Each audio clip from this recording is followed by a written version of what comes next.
आला हज़रत फरमाते हैं जनाब जिब्रील ने सर पे ताज पहना था और ताज में मोती लगे हुए थे। वो मोती नबी पाक को सजदा करने लग गए। वो मोती नबी पाक को देखे फाज़िल बरेलवी के कलम का हुसन, फरमाने लगे ताज रूहुल कुद्स के मोती जिन्हें सजदा करे। ताज रूहुल कुद्स के हजरत जिब्रील के सर के ताज पे जो मोती हैं वो नबी पाक को सजदा कर रहे हैं। नबी करीम यहाँ कोई बंदा, अब तो खैर लोग हाथ भी किसी के चूमते हैं तो खुद नहीं ऊपर होते, हाथ ही ऊपर कर लेते हैं। अब तो मिजाज ही बदल गया है। फरमाया रसूल करीम सल्लल्लाहु ताला अलैहि वसल्लम के लिए जिब्रील झुके तो पैरों तक और नबी पाक अलैहिस्सलाम के कदम चूमे। हजरत जिब्रील ने हुजूर जागे, उठाया नबी करीम को और कहा या रसूलल्लाह, रब आपकी मुलाकात का शौक रखता है, अल्लाह आपकी मुलाकात का शौक रखता है। हुजूर फरमाते हैं मुझे उठा के तो जिब्रील हतीम में ले गए और फिर ये बुखारी के लफ्ज है, फरमाया यहां गले से लेकर नाफ तक मेरा सीना खोला, मेरा दिल निकाला, आबे ज़मज़म में रखा। इसलिए नहीं कि नबी पाक के दिल को बरकत हासिल हो जाए, इसलिए कि आबे ज़मज़म को बरकत हासिल हो जाए। उम्मती रज रज के पिए कि ये वो वाला ज़मज़म है जिसने हमारे मुस्तफ़ा के कल्बे अतहर को चूमा हुआ है। नबी पाक सल्लल्लाहु अलैहि वसल्लम फरमाते हैं मेरे सामने खोला और मैं देखता भी रहा, दिल खुल गया, सीना खुल गया और मैं देखता भी रहा। और नबी पाक फरमाते हैं खून भी नहीं निकला, इसलिए कि हुजूर की हकीकत नूर है, नबी पाक की हकीकत नूर है। वरना बशर के हुजूर अगर सिर्फ बशर होते तो काट भी लगे तो खून निकल आता है। मेरे रसूल करीम सैयद आलम सल्लल्लाहु अलैहि वसल्लम फरमाते हैं फिर जिब्रील अमीन मुझे बुराक पे बिठाने लगे। खच्चर से छोटा था, गधे से बड़ा था और बिजलियों का बना हुआ था, जहां उसकी नजर जाती थी वहां उसका कदम जाता था। नबी करीम फरमाते हैं मुझे बिठाने लगे तो मैं रुक गया, मैंने कहा मैं नहीं बैठता। या रसूल अल्लाह क्या हुआ? फरमाया अल्लाह फरमाता है यौम नसूकुल मुजरिमीना इला जहन्नम विरदा, जब आपके उम्मती निकलेंगे कब्रों से तो डंडे मार मार के ले जाए जाएंगे। पहले रब मेरे साथ वादा करे कि जब मेरे गुलाम कब्रों से निकलेंगे तो उन्हें भी बुराक अता करेगा, पहले वादा करे। तो हजरत जिब्रील कहते हैं मैं वहीं खड़ा था, रब करीम ने कहा चल वादा कर ले, यौम नक्शुरुल मुत्तकीना इलर रहमान वफदा, महबूब जब तेरे फरमा बरदार कब्रों से निकलेंगे तो मैं सबको बुराक अता कर दूंगा, सबको बुराक दे दूंगा। नबी करीम फरमाते हैं मैं बुराक पे बैठा, सफर शुरू हुआ। नबी रहमत अलैहिस्सलातु सलाम फरमाते हैं मैं गुजरा। ये बात आपने सुनी हुई है पर बयान करनी भी बड़ी जरूरी है। मररतु अलल मूसा फहुव युसल्ली फी कब्रिही, रवाहु मुस्लिम।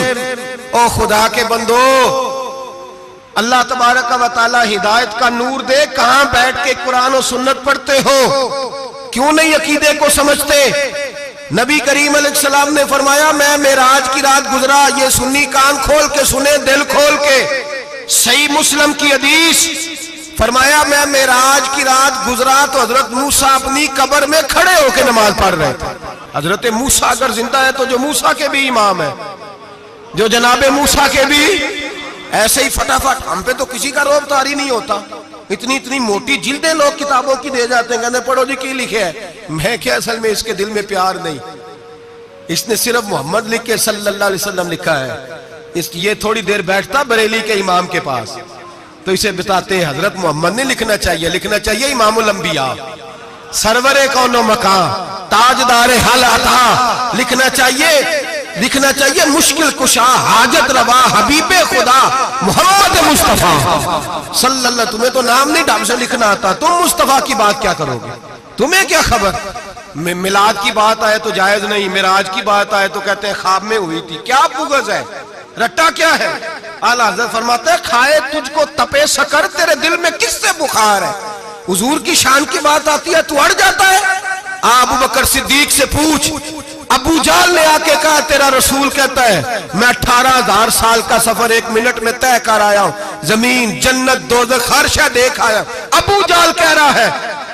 अबू बकर सिद्दीक फरमाने लगे अगर मोहम्मद अरबी ने कहा तो आकर साची कहा है, अगर रसूलुल्लाह ने कहा तो आकर मानने वाला, अकीदा बना मानने वाला।